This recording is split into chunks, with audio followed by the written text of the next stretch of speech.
తాకట్టులో ఉన్న బంగారాన్ని విడిపించి ఆ రోజు ఆన్లైన్ రేటుకే మేము కొంటాం. Sharma gold company. నమస్తే, వెల్కమ్ టు సుమన్ టీవీ. నేను మీ యామ్ని.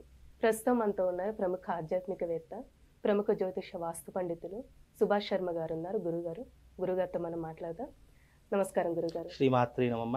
గురుగారు, ఇప్పుడు మహాశివరాత్రి రోజు అంటే ఎలాంటి నియమాలు పాటించాలి? అలానే జాగారం అలా చేస్తూ ఉంటారు కదండి, అసలు ఏం చేయాలి ఆ రోజు? తప్పకుండా తెలియజేస్తారమ్మ. ముందుగా ప్రేక్షకులందరికీ శ్రీమాత్రి నమ, శ్రీ గురుభ్యో నమ. నమో దేవ్యై మహాదేవ్యై శివాయై సతతం నమ. నమ ప్రకృత్యై భద్రాయై నిహతాం ప్రణతాస్మిత. ప్రధానంగా మహాశివరాత్రి రోజు 3 నియమాలను పాటించాలని చెప్పేసి మనకు సనాతన ధర్మం తెలియజేసింది. ఆ రోజు తప్పకుండా 3 ధర్మాలను పాటించాలి. మహాశివరాత్రి రోజున ఆచరించవలసినటువంటి ఆ 3 నియమాలు ఏంటి అంటే, మొదటిది ఉపవాస దీక్ష, రెండవది జాగరణ, మూడవది శివుడికి చేసేటటువంటి అభిషేకము. ఈ 3 కూడా ప్రధానమైనటువంటి నియమాలు. ఎందుకు అనంటే గనక, మనము శివరాత్రి రోజున అన్నపానీయాలు ముట్టుకున్నట్టయితే పురుగులు తిన్నట్టుగా భావన చేస్తారట. అంటే మనిషి జీవితంలో శివరాత్రి రోజున అలాగే ముక్కోటి ఏకాదశి రోజున ఈ 2 రోజుల్లో కూడా అన్నపానీయాలు ముట్టుకోకూడదు. ఆ రోజున కేవలం సాత్వికమైనటువంటి పాలు పండ్లు అలాంటి ఆహార పదార్థాలే తినాలి తప్ప అన్నపానీయాలు ముట్టుకోకూడదు అని చెప్పేసి మనకు సనాతన ధర్మము తప్పకుండా ఏర్పరిచినటువంటి ఒక నియమము.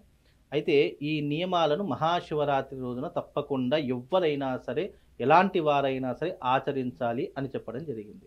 అయితే ఈ 3 ఎందుకు చెప్పింది అనే అంశాలు కూడా చాలామందికి తెలియదు. అయితే ఉపవాస దీక్ష, ఉపవాసము అనేటటువంటిది మనిషి యొక్క నిగ్రహాన్ని పెంచేటటువంటిది, రోగ నిరోధక శక్తులను కూడా పెంచేటటువంటిది.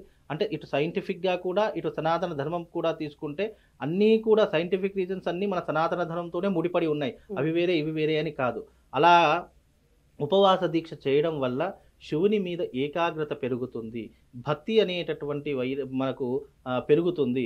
అలాగే ఈ యొక్క ఇహభోగ సుఖాల మీద మనసు అనేటటువంటి లగ్నం కాకుండా ఉంటుంది అనే ఒక ప్రామాణిక గ్రంథం ప్రకారం. అలాగే ఈ యొక్క జాగరణ అనేటటువంటిది, ఆ రోజున శివపార్వతులు ఇద్దరూ కూడా ఈ లోకంలో సంచరిస్తూ ఉంటారు. ఈ లోకంలో శివపార్వతులు భూమి మీదికి అడుగుపెట్టేటటువంటి అద్భుతమైనటువంటి వేళా విశేషము. ఆ శివపార్వతులు ఎప్పుడూ కూడా భక్తుల మీద ఒక దృష్టిని వహించాలి అంటే అది మహాశివరాత్రి రోజునే సాధ్యపడుతుంది. అందుకే ఆకాశంలో తారామండలం ఏర్పడుతుంది. ఆ రోజున ఆకాశంలో చూస్తే ఎన్నో రకాలైనటువంటి వింతలు కూడా మనకు మహాశివరాత్రి రోజున ఏర్పడతాయి. కావాలంటే ఎవరైనా చూడండి, ఆ రోజున అద్భుతమైనటువంటి ఒక రూపము మనకు ఆకాశంలో కనిపిస్తూ ఉంటుంది. ఆ అద్భుతాన్ని దర్శించాలంటే మహాశివరాత్రి రోజున దర్శించండి. తారామండలము, అలాగే ఈ గ్రహమండలము, అలాగే ఈ భూగోళంలో ఉన్నట్టు ఖగోళాలు అన్నీ కూడా ఆ రోజున ఆకాశంలో మనకు కనిపించే చాలా అరుదైనటువంటి రోజు మహాశివరాత్రి.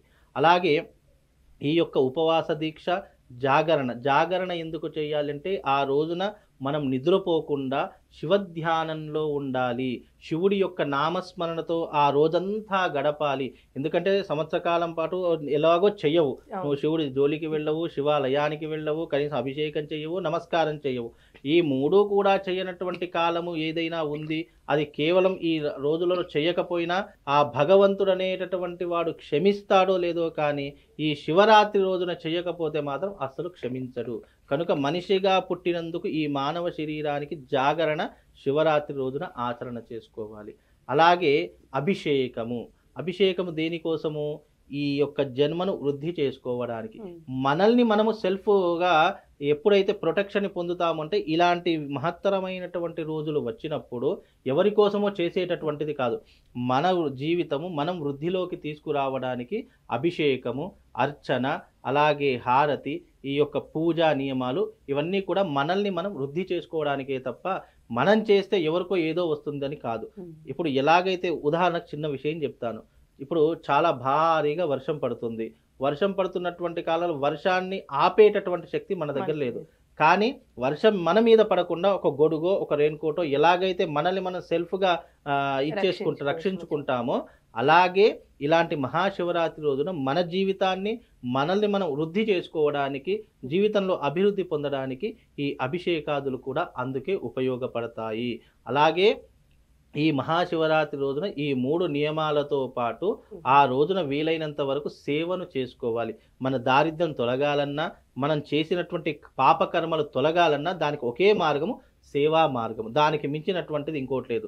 సేవ, దానము, ధర్మము ఈ 3 కూడా ఎవరైతే పాటిస్తారో వాళ్ళ కర్మలు దూరం అయిపోతాయి. అంటే చెడు కర్మలు దూరం అయిపోతాయి, అదృష్ట కర్మలు వరిస్తూ ఉంటాయి. దాని ద్వారా మనం పూర్వజన్మలో కానీ ఈ జన్మలో కానీ ఎవరికైనా ఏమైనా ఇబ్బంది కలిగించినా, ప్రాణహాని చేసినా, ఎలాంటి నష్టాన్ని కలుగజేసినా అలాంటి నష్టము, కష్టము, బాధ అవన్నీ కూడా మనల్ని వదిలి వెళ్ళిపోతాయి అని చెప్పేసి పురాణ సూక్తి.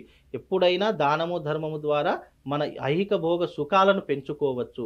కాబట్టి ఈ మహాశివరాత్రి రోజు వీలైనంత వరకు దాన ధర్మాలు ఆచరించి చాలామంది చేస్తుంటారు. ఆ రోజు వాటర్ ప్యాకెట్లను ఇస్తుంటారు, నీటి దానం చేస్తూ ఉంటారు, మజ్జిగ దానం చేస్తూ ఉంటారు. చాలామంది కొంతమంది ఫ్రూట్స్ అంటే పళ్ళు ఫలాలు దానం చేస్తూ ఉంటారు.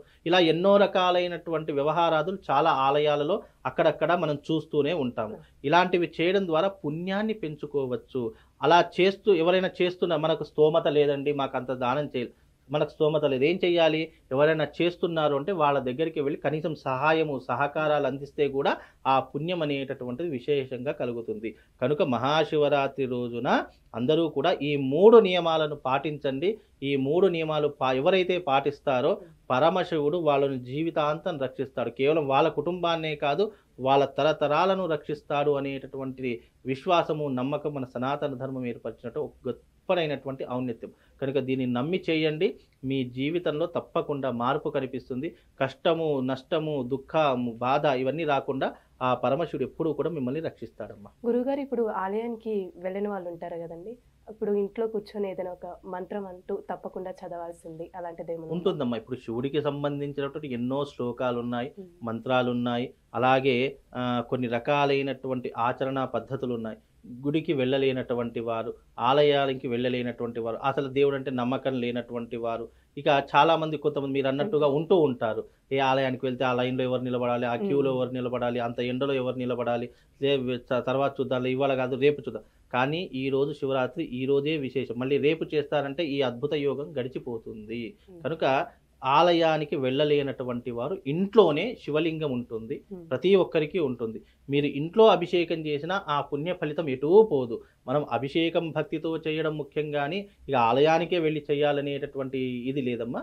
మనకు వీలుంటే ఇంట్లోనే కూర్చుండి ఒక శివలింగాన్ని ఏర్పరచుకొని చక్కగా దానికే పంచామృతంతో అభిషేకం చేసి నమస్కారం చేసుకున్న ఆ పుణ్యం కలుగుతుంది. లేదండి ఇవన్నీ నాతో కావు, అభిషేకం కాదు, ఏం కాదు, శివుని నేను మనస్ఫూర్తిగా ధ్యానం చేసుకోండి. పంచాక్షరి మంత్రంతో ఓం నమ శివాయ అనే పంచాక్షరి మంత్రంతో ధ్యానంలో కూర్చోండి. లేదా ఏదైనా మంత్రం చదువుకోవాలి అంటే శివుడు మృత్యుంజయ కారకుడు కాబట్టి ప్రతి మనిషి జీవితంలో అపమృత్యువులు వస్తాయి కాబట్టి అలాంటి దానికి త్రయంబకమిజామహే సుగంధిం పుష్టివర్ధనం ఉర్వార్ము కనిబంధనాన్ మృత్యోర్ముక్షే యమామృతాత్ ఇలా మృత్యుంజయ మంత్రం చదువుకున్నా కానీ ఆ పరమశివుడు చాలా సంతోషభరితుడవుతాడు.